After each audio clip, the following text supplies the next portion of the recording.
Hey everyone, it's Leon Axford here. It's time for a bit of Hammer Talk, and today I'm joined by one of the co-directors of Ray White Upper North Shore as well as Ray White Hornsby, Mr. Greg Windel. Greg, thank you very much for joining us. Pleasure. Thanks, Leon. Thanks for having me. No, my pleasure as well. Well, as always, I like to get a bit of an idea of the background of people. I'm always fascinated by people's stories as to where they've been and how they got to where they are. What's a quick little snapshot for yourself? I guess the 2-minute overview. I've been in the industry nearly 20 years now. Yep. I came out of a very different background, sort of a finance background. Came into the industry as a salesperson for 4 or 5 years, and then I guess the last 10 to 15 years have sort of moved into business ownership, business management, with the growth of the Hornsby business, Yes. which has been a great story for us in the Hornsby area. Yep. And the Upper North Shore business has sort of moved from a Turramurra-based business sort of more broadly across the Upper North Shore. So I guess moving out of sales and moving more into a management role has been my journey. And it's fair to say, we're filming today at the Wahroonga office, but it's fair to say we had a choice of where we could have filmed today. How many offices do you have now? No urban myth there. We haven't been opening offices just so we can have a banner in each suburb, but that's grown around our agent growth. Yep. Obviously the Hornsby business has been established for a little over 10 years and got very strong presence in that market. The Turramurra business really sort of evolved into the Wahroonga space about 5 or 6 years ago through the partnership I've got with Dave Walker, who's my co-director in the Upper North Shore business. And Wahroonga was really Dave's baby in terms of sort of emerging his presence in the market. Through our attraction sort of strategy to get good people to come in the business, that moved us into St Ives a couple of years ago, and then just most recently around some fantastic agents that have joined the group, we opened the Roseville office. So wow. I guess the finger count there is 5 offices, which is just fine. Yep. But it gives us good breadth across basically the Ku-ring-gai and into Hornsby space. Auctions, has auction always been a foundation, a pillar for the UNS and the Hornsby office? Absolutely, yeah. I mean, I guess it started when I came in the industry with no real estate background. Within 3 months, worked out that auction as a sales strategy is the only way to go. You've got a view when you're outside this industry, whether you're a buyer now or a seller now or someone just coming in and working in the industry, auction's very misunderstood. Yep. I soon realised all the various attributes as finding price, Yes. whether the market's going up or going down, vendors understanding where the price of their property is, how to kind of keep the top end open on price, even if you've only got one buyer. So I think as a sales strategy, I learned that very quickly as a sales agent, and certainly going into the business and trying to kind of coach and develop agents around auction as a strategy has absolutely been our kind of backbone for our selling process. And we always try to simplify what can sometimes become a complicated thing, which it really isn't. It's almost in our own minds that we overcomplicate things, but we talk about why do we go to auction? Well, we want the best price in a timely manner. And what are the sorts of conversations you'll have with sellers? So sitting down with a seller, they're going, which way should we go? Is it, well, auction, and these are the reasons why? Yeah, I mean, sometimes you get a vendor responding, I don't like auction. Yes. And you kind of say, let's talk about that. They don't really know why. Yep. They've had a bad experience, or they just think it's stressful, or it puts me under pressure to make a decision. And I guess once you talk that through and say, this is about maximising the exposure of the property and us being able to have the most open dialogue with buyers around the point that they're interested, and obviously find the maximum amount of people that want to compete for their property and what's the right environment to get them offering. Sometimes it's before auction. We generally try to get the majority of our properties to auction and then just see what the depth of the buyers are and the market price is. I think once you explain that to a vendor, that it's not about putting them under pressure, what I do is set an expectation about what we think should be a fair opinion, a fair price for the property, and then let the market respond to that. I think once you talk through those steps with vendors, they kind of get where you're coming from. When we talk about price guides, I mean, coming up with a price guide, the reality is private treaty, from our view, private treaty works on the past, and that's how you come up with pricing. Well, based on these sales from the past, it should be worth X. Auction, we start to develop our guides from the past, but the reality is we have no idea how the market's going to react to a home until you get it on there. And that's the flexibility we get is we can alter a price guide. How do you handle the price guide sort of conversation? Really, we're quoting what's on our agency. Yep. That's my compliance response. Excellent. But we do, and we're very, very specific on that. The philosophy in the business is that we quote the agency range. Yep. So at 10%, we quote that range. From Yep. day one, we put it out there. Unless we're specifically instructed not to, the guide range is out there. The intention being that within a week, certainly at the moment, within a week, generally within 1 to 2 weeks, if we're not getting the response we know we should be getting, the repeat inspections, Yep. the buyers asking the right questions, then that's when we'll look to adjust that guide. I guess the key thing there, and this is part of selling auction as a sales strategy to the vendor, is that set up for sale meeting that we have before we come on the market. Here's why we've got a range, but we position that if that range is not getting the engagement from buyers that we think it should, it means it needs an adjustment. Yep. At the moment, obviously, the buyers are pouring over the top of that range, so it's really just a case of making sure we're holding the right range, adjusting it if we need to. But regardless of the market condition, I guess what we want to do with that range is be able to work within there as to what we need to be communicating as a sale expectation to buyers. Yep. And if we need to increase that, we do. Clearly, if we need to reduce that, we do. There are times when quoting the bottom of the range clearly just gives a little bit more movement to be able to engage buyers in. So, Yep. And so say if we look at private treaty, you've got a fixed price on a property, Yep. and it's not getting the interest, and clearly the price is too high. Each time you put a price reduction on, does that show up on RP data? Yep. Okay, so that shows up. So each time with an auction, if you're altering your guide, does that sort of, so you've gone from say, 5.5 to 6 million, there's your 10% range, and then clearly the market's not responding to it, and it might not be at that level. You make an adjustment to maybe 5.25 to whatever 10% of that is. Yeah.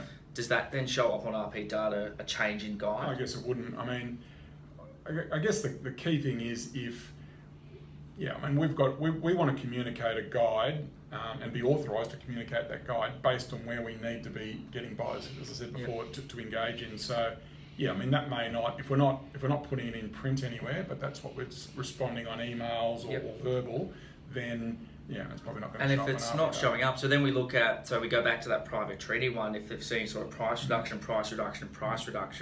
it starts to the buyers go, well, it's been on a while. I wonder how desperate the owners are getting.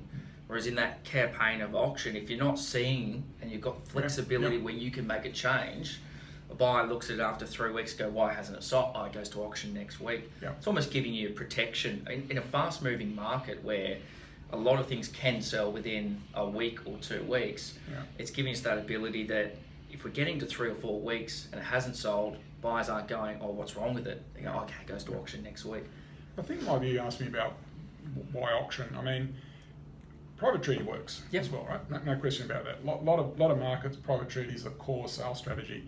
So, good example, we've got 2 agents in our business, very experienced agents that dominate their market. Yep. They both just sell units. Yeah, wow. Okay, 100% units. One only does private treaty, one only does auction. They've both got similar success rates. So you kind of say, well, why auction, why private treaty? I think the thing there with private treaty, you've got to get your price point absolutely spot on. Yep. Because if you don't, you're just needing to ratchet it down. And it's very hard to ratchet it up, right? Yep.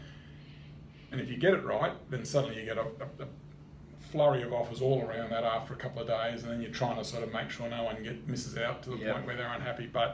So both work, but I think ultimately having a unit where sometimes the price band of where it's likely to sell is a bit narrower because you don't have all the variables of a house and land and all that kind of thing. It's aspect or renovated, not renovated. Auction we've found, so my agent that runs auctions still gets probably a better days on market than the agent that does units. The private treaty one. The private treaty one, but both are equally successful. I would say that my agent that lists by private treaty is very, very good in his market, knowing where to put the price point. So he rarely has to make adjustments down unless the market's just, underdone something. So both strategies work. I just think managing vendor expectation, making sure you got maximum engagement within a 3-4 week period of time is always better with auction. Do you think that comes from the structure of knowing you're working towards a date? Yeah, so the timeline, you've got time to sort of communicate with vendors what you need them to hear. Private treaty doesn't always give you that time. But yeah, auction certainly works from the point of view of what we need to communicate to buyers, what we need to hear from buyers, and then what we need to be saying to vendors about, where we're likely to end up. Okay. Yeah. Now the business has traditionally had a good balance of on-site versus in-room. Yeah. What do you have a preference? Firstly. I don't. Secondly, what are the differences? I think it's a bit of headspace. Like, honestly, you could hold an auction just about anywhere. Yep. I'm sure there's a lot of your audience sort of, know what they're doing, so they don't need to be told. But really, it doesn't matter where you hold the auction.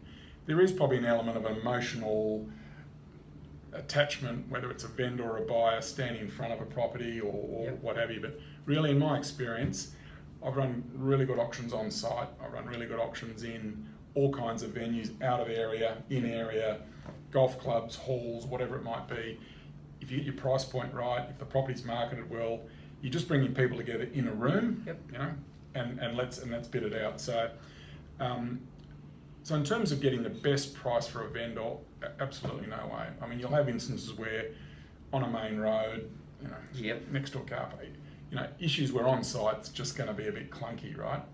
And then stresses that happen on the day around, weather or the dog next door or the streets full, all that kind of stuff. So sometimes in-rooms can just take away a little bit of that stress that a vendor doesn't need, right? So sometimes that can just be a good neutral venue to kind of get everyone in. It's an environment we can manage and control a bit more. So good energy in an auction room where you've got a number of properties and some don't sell, some sell, some are actively bid, some are the slow, Grinding. get the auctioneer to earn his money kind of auctions, right? We always earn our money. We always earn our money, yeah, I'm sure.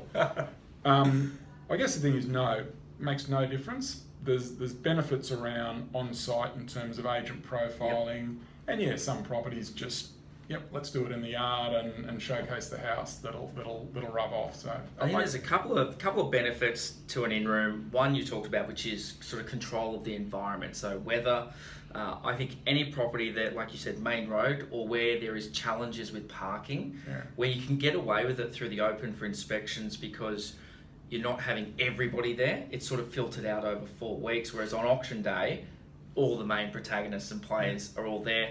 And then the last one, I think, which probably doesn't get spoken about too often, is you get some owners who, well, let me know if you have this, some owners who go, we like the idea of an auction, but we don't really want everybody at our house.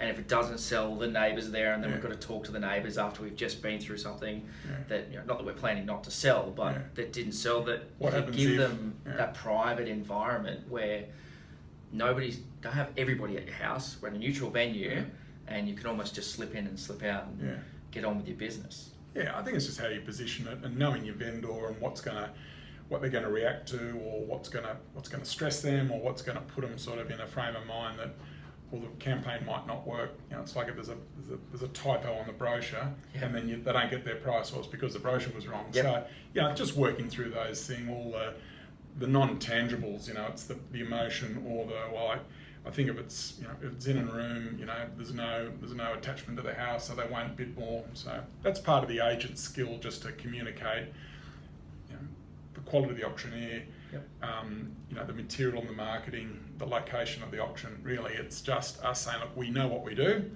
Let us manage that process, and we'll deliver the best result we can, sort of on the day, regardless of where it is. So. Last question. Yep. And it doesn't have to be auction related. Yep. What's the greatest? It's got to be real estate related. Sure. What's the greatest challenge right now? In our business, it's not market related. Yep. Disappointing for you, it's not auction related. No. I think it's managing a culture in our business to make sure we've got the right people that want to be with us because we're in an environment that allow them to achieve what they want to achieve. So I guess as a business owner, getting a group of people that want to be there, can see us being able to contribute to their personal growth, their professional growth. That mix, when you're a business of 5 people, I guess you just go, yep.